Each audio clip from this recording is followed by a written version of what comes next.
دروازہ کھولو شہرین، باہر سورج آگ برسا رہا تھا۔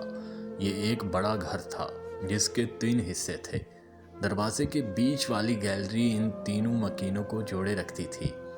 اس کے دونوں تایا ان 2 پورشن میں رہتے تھے اور شہرین کی ماں کے حصے میں 2 مرلے کا پورشن آیا تھا، جو کہ ایک کمرہ، ایک سٹور اور کچن ایک شیڈ بنا کر جگہ دے دی گئی تھی۔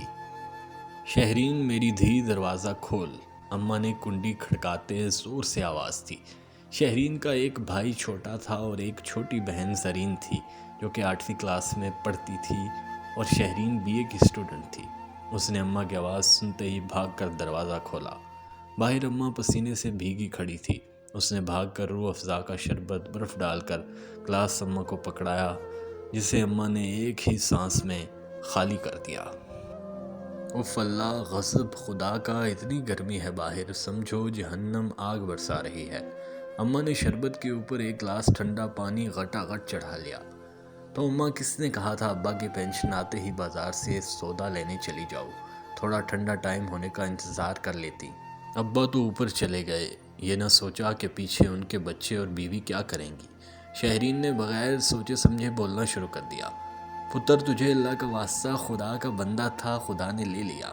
مجھے تو تمہاری دماغی حالت پر شبہ ہونے لگ پڑا ہے۔ کون ہے ہمارا کرنے والا؟ ایک چھوٹا بھائی جو 4 سال کا ہے، یا وہ تمہارے تایا زاد جن کو کبھی فرصت نہیں ملی کہ چھوٹے چچا کی اولاد کی کوئی ضرورت ہی پوچھ لیں؟ شہرین کے دونوں تایا زاد اصفر اور اجمل تھے۔ بڑے تایا جن کا نام اکرام تھا، وہ سرکاری نوکری پر تھے۔ انہوں نے حصے میں جو 2 مرلے ملے تھے، اس میں 5 مرلے کا 7 والا گھر خرید کر ملا کر بہت اچھا گھر سیٹ کر لیا تھا۔ ان کی ایک بیٹی سارا، جو کہ بڑی مغرور نک چڑھی تھی، کالج کی اسٹوڈنٹ تھی، MA کر رہی تھی۔ اب ان کی پینشن ان کی بیوہ کو ملتی تھی۔ شہرین کی والدہ جیسے تیسے کھینچ کر اس پینشن سے گزر بسر کر رہی تھیں۔ اماں آخرکار اٹھ کر بڑبڑاتی برآمدے میں چلی آئیں اور گھر گھر کی آواز سے پیڈسٹل فین چلنے لگا۔ وقت پر لگا کر اڑنے لگا۔ وقت کا کام تو گزر ہی جانا ہے۔ شہرین نے BA کر لیا اور ایک پرائیویٹ سکول میں جاب کرنے لگی۔ زرین نے میٹرک کر لیا اور کالج جانے لگی۔ اچانک ایک رات اماں کی طبیعت خراب ہو گئی۔ شہرین نے بھاگ کر تایا اکرام کا دروازہ بجایا۔ رات کے 3 بجے انہوں نے دروازہ نہ کھولا تو شہرین بھاگ کر دوسرے تایا کے گھر گئی جو کہ نیند میں تھے۔ اس نے زور سے دروازہ بجایا تو انہوں نے کھول دیا۔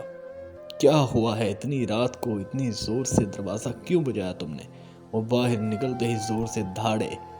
وہ اماں کی طبیعت خراب ہو گئی ہے، شہرین نے زاروں قطار روتے ہوئے کہا۔ لو جی، اچھی بھلی تندرست تمہاری ماں کو کیا ہو گیا؟ بھائی خود تو گیا، پیچھے مصیبت چھوڑ گیا۔ وہ بڑبڑاتے ہوئے شہرین کے پیچھے گئے۔ جب کمرے میں آئے، اماں بے سدھ تھیں۔ انہوں نے اجمل کو بلوا کر گاڑی میں لٹایا اور ہاسپٹل لے آئے۔ آپ کی اماں کو دل کا دورہ پڑا ہے، ڈاکٹر نے ایمرجنسی سے باہر آتے ہوئے کہا۔ پلیز ڈاکٹر صاحب، میری اماں کو بچا لیں، کچھ بھی کر کے۔ شہرین کی ہچکیاں بند گئیں۔ انشاءاللہ آپ دعا کریں، سب ٹھیک ہو جائے گا، ڈاکٹر نے شہرین کو تسلی دی۔ اس کے تایا نے اس کے سر پر ہاتھ بھی نہ پھیرا اور اجمل کو بٹھا کر گھر چلے گئے کہ میری طبیعت خود ٹھیک نہیں ہے۔ اجمل، جو کہ FA کر کے ایک پرائیویٹ نوکری کر رہا تھا، وہ ان سے قدرے بہتر تھا۔ اس نے کہا، شہرین آپی، چچی ٹھیک ہو جائیں گی، آپ خود کو سنبھالیں، ورنہ زرین اور علی کا کیا ہوگا؟ اگر پیسوں کی ضرورت ہے تو آپ مجھ سے لے لیں۔ شہرین نے کہا، شکریہ بھائی، آپ نے اتنا کہہ دیا بہت ہے۔ ابا کی مینشن اور میری تنخواہ کے کچھ پیسے پڑے ہیں، ابھی ضرورت نہیں۔ انتظار کرتے صبح ہو گئی کہ اچانک ڈاکٹر نے نکلتے ہوئے کہا، آپ کی امی کا آپریشن کرنا پڑے گا، سرجری کرنا پڑے گی، اس کے لیے 10 لاکھ لگیں گے، ورنہ آپ اپنی اماں کو لے جائیں، ان کا دل بہت کمزور ہو چکا ہے۔ شہرین نے گھبرا کر اجمل کی طرف دیکھا کہ 10 لاکھ کہاں سے آئیں گے، ان کے 2 مرلے کے پورشن کو بیچ کر بھی اتنے پیسے نہیں ملیں گے۔ اس نے اجمل سے کہا، مجھے گھر لے چلو۔ گھر جا کر شہرین نے دونوں تایا کی منت سماجت کی کہ آپ یہ پورشن اپنے نام کروا لیں اور اماں کے علاج کے لیے پیسے دے دیں۔ تم کو تو پتہ ہے میرا سارا پیسہ گھر پر لگ چکا ہے۔ بڑے تایا نے فوری کوڑا جواب دیا، تو چھوٹے تایا کیوں پیچھے رہتے؟ انہوں نے کہا میں نے اپنا سارا پیسہ افضل پر لگا کر اسے کویت بھجوایا ہے۔